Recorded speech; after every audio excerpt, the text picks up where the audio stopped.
नमस्कार दोस्तों, जय माता दी दोस्तों। मैं हेमलता उपाध्याय आप सभी का अपने चैनल पर बहुत बहुत स्वागत करती हूँ। दोस्तों, आज मैं बात करने वाली हूँ जगत के तारण, हर जगत के पालनहार भगवान श्री विष्णु, भगवान श्री कृष्ण के जन्मदिन जन्मोत्सव के बारे में। आज के दिन को हम सभी श्री कृष्ण जन्माष्टमी के नाम से जानते हैं। दोस्तों, जन्माष्टमी को लेकर इस बार मतभेद की स्थितियां जो है बनी हुई हैं कि जन्माष्टमी जो है 26 तारीख को मनाया जाएगा या फिर 27 तारीख को, क्योंकि श्री कृष्ण जन्माष्टमी एक ऐसा व्रत है जिस व्रत को करने से कहा जाता है कि हजारों हजार एकादशी करने का पुण्य फल प्राप्त होता है।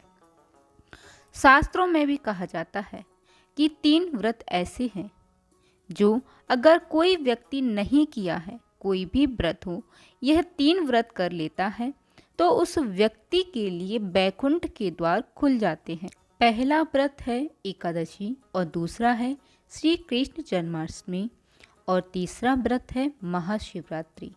ये 3 ऐसे व्रत हैं दोस्तों, जिस व्रत को कर लेने से व्यक्ति जीवन में अगर किसी प्रकार की बाधा है, दुविधा है, तो वह दूर हो जाती है। तो दोस्तों, इतना तो आप जान ही चुके होंगे कि यह व्रत कितना महत्वपूर्ण है। इस व्रत को करना हर व्यक्ति के लिए बहुत ही ज़्यादा फायदेमंद होता है। और आज एक ऐसा महा उपाय मैं आपको बताऊंगी दोस्तों, जिसको कि करके चाहे जितने भी कर्ज में आप, जितने भी समस्या में हो, आज सबसे ज़्यादा प्रसन्न माँ लक्ष्मी जी होती हैं। क्योंकि दोस्तों, जगत के तारणहार पालनहार भगवान विष्णु के जन्म से अगर कोई सबसे ज़्यादा अलादी होती हैं, प्रसन्न होती हैं, तो वह महालक्ष्मी जी हैं। तो आज ऐसा क्या कर लें दोस्तों कि जिसमें माँ लक्ष्मी जी की साक्षात वरदान आपको ऊपर मिल जाए। हर गृहस्थ धर्मी का यह सपना होता है जीवन में कि माँ लक्ष्मी जी को प्रसन्न कर लिया जाए। क्योंकि दोस्तों, गृहस्थ धर्म में नाना तरह की तकलीफ़ें, नाना तरह की परेशानियाँ होती हैं। तो आज मैं ऐसा एक उपाय आपको बताऊंगी जिसको कि आपको कर लेना है। दोस्तों, आज वरदान है उनके लिए जिनके पास संतान नहीं है या केवल पुत्री संतान है।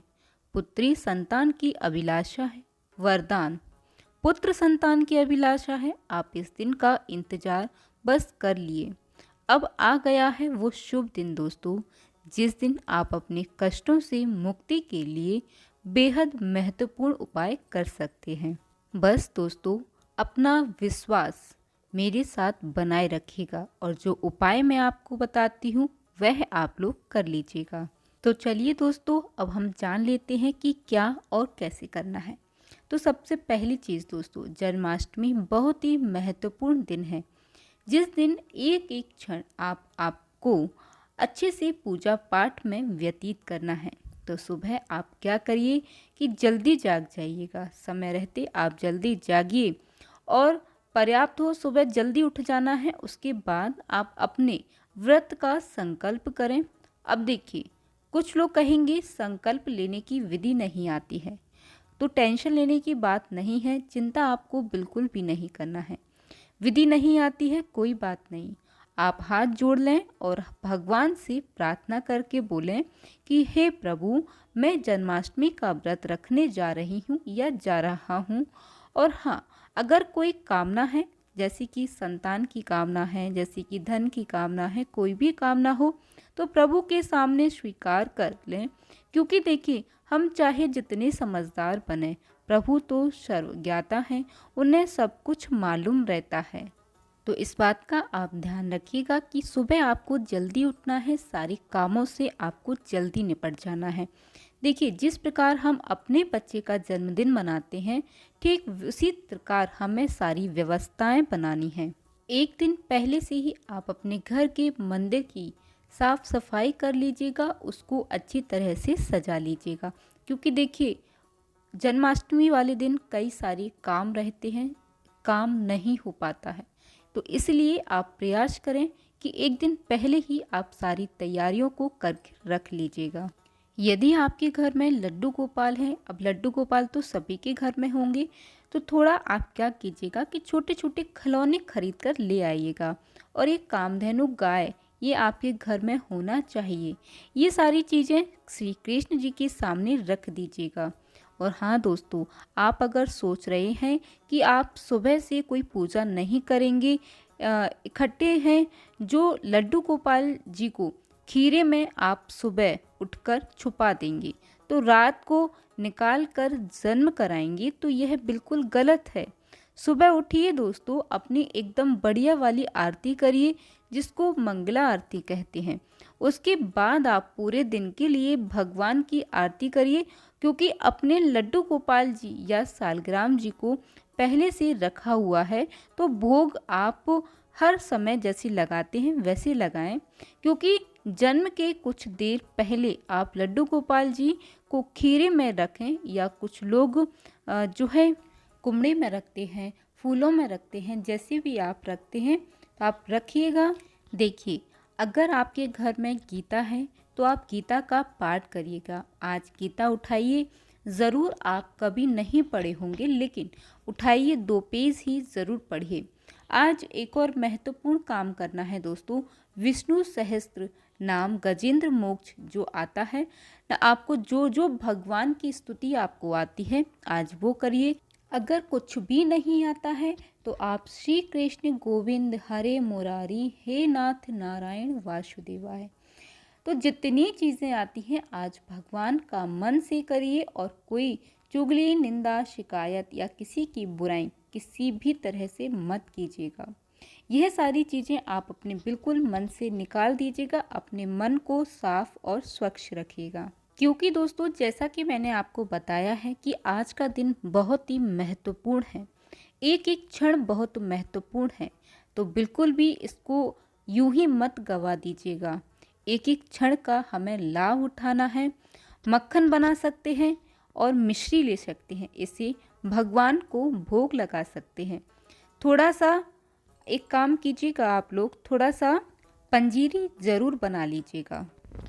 देखिए, अगर आप लोग बना पाए तो बना लीजिएगा, नहीं बना पाते हैं तो कोई बात नहीं, आप केवल मक्खन और मिश्री का भी भोग लगा दीजिए। वो भी नहीं हो पा रहा है तो केवल मिश्री का भोग लगाइए। फल ले लीजिएगा और रात के लिए आप थोड़ा मक्खन मिश्री बचाकर ज़रूर रखिए। रात को भगवान को फूलों में या फिर खीरे में ढक दीजिए। खीरा अनिवार्य होता है भगवान की पूजा में, तो उसमें ढक दीजिए और रात को बस उन्हें निकालिए। पंचामृत से स्नान कराइए। स्नान कराने के बाद उनको चंदन लगाइए, बढ़िया इत्र से उनको मालिश करिए। मालिश करने के बाद नया वस्त्र आज ज़रूर पहनाएं। आपके घर में लड्डू गोपाल जी हैं, सालग्राम जी हैं, और अगर नहीं है, आपकी इच्छा है, विश्वास मानिए, भाव से सब कुछ संभव है। आप फोटो पे ही आप पंचामृत से जो है उनको स्नान करा सकते हैं। जैसा कि मैं आप लोगों को बताती हूँ कि कटोरी रखकर भाव करके भगवान को पंचामृत से स्नान कराइए। इत्र फोटो पे लगाइए, उन्हें नया वस्त्र पहनाइए। भगवान को तो सब कुछ आप फोटो पे भी कर सकते हैं, करके यह सब कुछ करके भगवान को भोग लगाइए। 12 बजे के बाद उनका जन्म होगा। अब समस्या यह आ रही है दोस्तों कि कुछ लोग 26 को व्रत कर रहे हैं और कुछ लोग 27 को। आपको किस दिन व्रत करना है? तो देखिए दोस्तों, गृहस्थ जनों के व्रत के लिए सबसे उत्तम है 26 अगस्त का व्रत। 26 अगस्त दिन सोमवार, इस दिन का व्रत उत्तम है। तो मथुरा वृंदावन तो 27 तारीख को मनाई जा रही है जन्माष्टमी, लेकिन हिंदी पांचांग के अनुसार यानी कि गृहस्थ जनों के लिए 26 अगस्त का व्रत सर्वोत्तम है। क्यों सर्वोत्तम है यह भी जान लेते हैं। तो देखिए दोस्तों, 26 अगस्त को रोहिणी नक्षत्र युक्त अष्टमी पड़ रही है और रोहिणी नक्षत्र युक्त अष्टमी में व्रत करना सर्वाधिक श्रेष्ठ माना जाता है। क्यों माना जाता है? क्योंकि जब श्री कृष्ण का जन्म हुआ था उस समय भी अष्टमी तिथि थी और रोहिणी नक्षत्र था, तो यह सारे शुभ संयोग हमें 26 तारीख को मिल रहे हैं। तो निर्विघ्न बिना कुछ सोचे समझे आप 26 तारीख को व्रत करिए। बाकी तो उत्सव 6 दिनों तक मनेगा, तो आप जब तक मन करे बिल्कुल मनाइए। चलिए अब हम जान लेते हैं दोस्तों कि पूजा हमें किस समय करनी है। तो देखिए, आपको कि जब शाम हो जाए और रात 12 बजे, पूजा का जो शुभ मुहूर्त है वह 12 बजे से प्रारंभ हो जा रहा है, तो इसमें विशेष मुहूर्त नहीं देखा जाता है।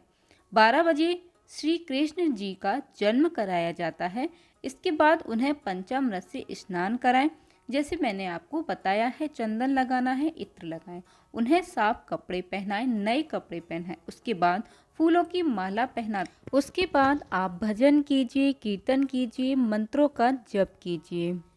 तो इस तरीके से करके दोस्तों आप अपनी जो है रात के 12 बजे की पूजा कर लीजिएगा। अब देखिए दोस्तों, अब आपको करना क्या है, आपको तो देखिए दोस्तों, आप श्री कृष्ण जन्माष्टमी के दिन आप जो आपका व्रत होगा वो कब खोलेंगे। तो देखिए, अगर कुछ लोग निर्जला व्रत करते हैं, तो जो निर्जला व्रत करते हैं वो भगवान का चरणामृत पाकर रात 12 बजे जो चरणामृत जन्म के समय भगवान को स्नान कराया जाता है उसको पाक करके अपना व्रत खोल सकते हैं। लेकिन अधिकांश तक लोग पानी वाला व्रत करते हैं। जो पानी वाला व्रत करते हैं वो सैंधा नमक का इस्तेमाल करना चाहते हैं तो कर लीजिएगा।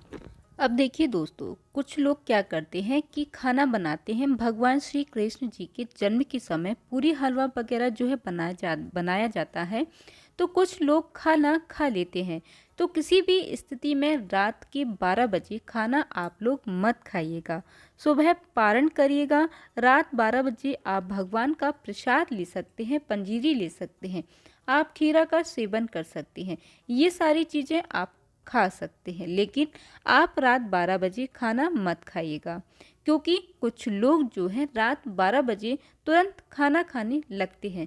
तो देखिए, सबकी अपनी अपनी आस्था, अपना अपना विश्वास है। लेकिन जन्माष्टमी के व्रत का अर्थ हुआ कि अगले सूर्योदय अपने भगवान की आरती करें, उन्हें भोग लगाएं, कुछ दान निकालें, तब अपना व्रत खोलें। और व्रत की खोलने के समय आप जो पूरी हलवा या जो भोजन का प्रसाद था उसे पहले खा लीजिए। देखिए दोस्तों, अगर आप संतान चाहते हैं तो आपको क्या करना है, अपने घर में लड्डू गोपाल जी को लेकर आप आए हैं या आप उनकी जो है पहले से लड्डू गोपाल जी आपके घर में विराजमान हैं, तो आप उनकी सेवा कीजिएगा। और देखिए दोस्तों, आपको करना क्या है कि लड्डू गोपाल जी के सामने बैठ करके संतान गोपाल पाठ आपको करना है।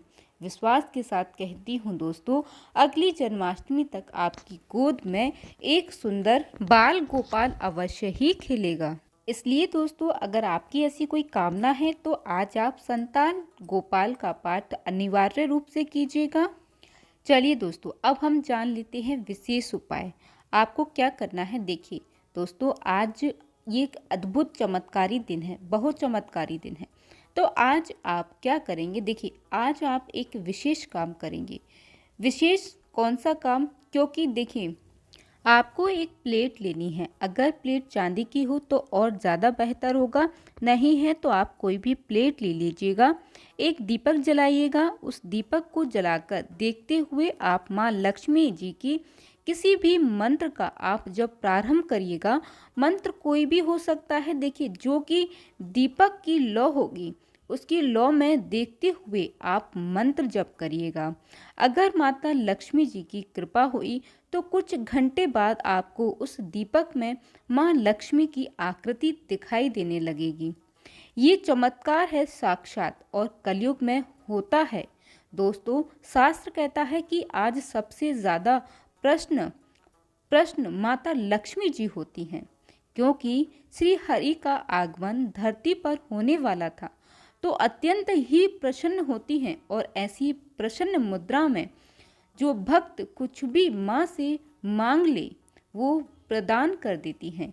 तो महालक्ष्मी का कोई भी मंत्र हो जो आपको याद हो, आप उस मंत्र को जप कीजिएगा।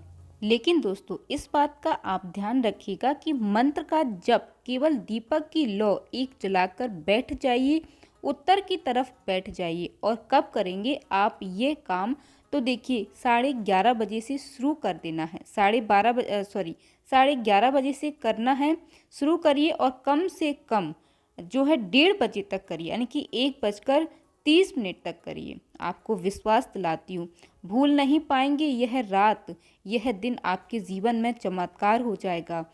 माँ लक्ष्मी की कृपा बरसेगी। उम्मीद करती हूँ दोस्तों कि आपको जानकारी पसंद आई होगी। अगर जानकारी आपको अच्छी लग जाती है, वीडियो आपको अच्छी लग जाती है, तो प्लीज़ दोस्तों वीडियो को एक लाइक ज़रूर कर दीजिएगा। साथ ही हमारे साथ जुड़े रहने के लिए, ऐसी ही महत्वपूर्ण जानकारियों को जानने के लिए चैनल को सब्सक्राइब कर लीजिएगा। जय माता दी दोस्तों, धन्यवाद।